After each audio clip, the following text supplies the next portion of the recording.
Aniu, tamach an Nodanna Campála eile a hospantíh. Tamach an beanna bhar chaoi níochán dhéanana agus tú a Champáil. Ní bhéling a Meaisín níochán a thógann tú meile, mar sin Gheobhaimid teacht bhealach eile. Tá uisce báistí bailinn seo agam, agus an seo tá suncaire agam. Feiceann muid seo sa meile go minic seomra folca nó sa leithras. Agus feiceann sibhann seo tá puíl curtha isteach an sin agam. Bíonn an seo héanana an áiríre sa meile agus daine fásta go úsáid drillire chun na puíl. Agus é agan is féling seo úsáid chun níochán iontach a dhéanana. Mar sin. Tá sé tábhachtach go mbeadh éadaí 10 gláán agin agus muid a Champáil. Ba siad fleoch agus salach rééis lá ach ní tad níos teisina éadaí 10 gláán a chorát an lá dar gean. Mar sin, táach an buciad do bháin úsáid leis an níochán a dhéanana agus an buciad eile úsáid chun an gláán a dhéanana. Chuirtí muid beganín sód níochán isteach an seo. Agus an sin, chuirtí muid an túáile seo isteach. Agus an sin leis an suncaire is bhéling é seo a dhéanana agus coithíonn sé sin subal áling.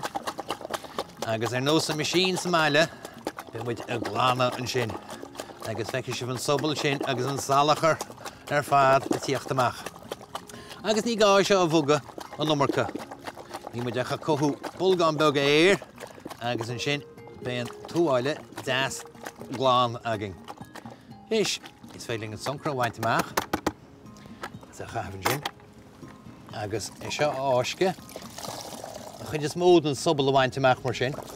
Sin chuir muid éisteach san uisce gláán agus déanana muid sin a ríist. Leis an subal sin ar fad a bhaint. Agus a ríist an suncaire a bhuga sús agus síosad. Agus na túáilí agus na héadaí ar fad á gláán agaí.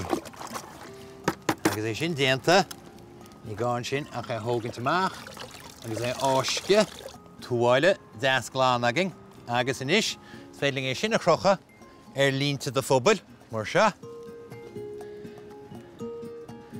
Agus an sin bé túáile áling gláán tírim agat don lá dar gean. Sin nod iontach eile Champála díb.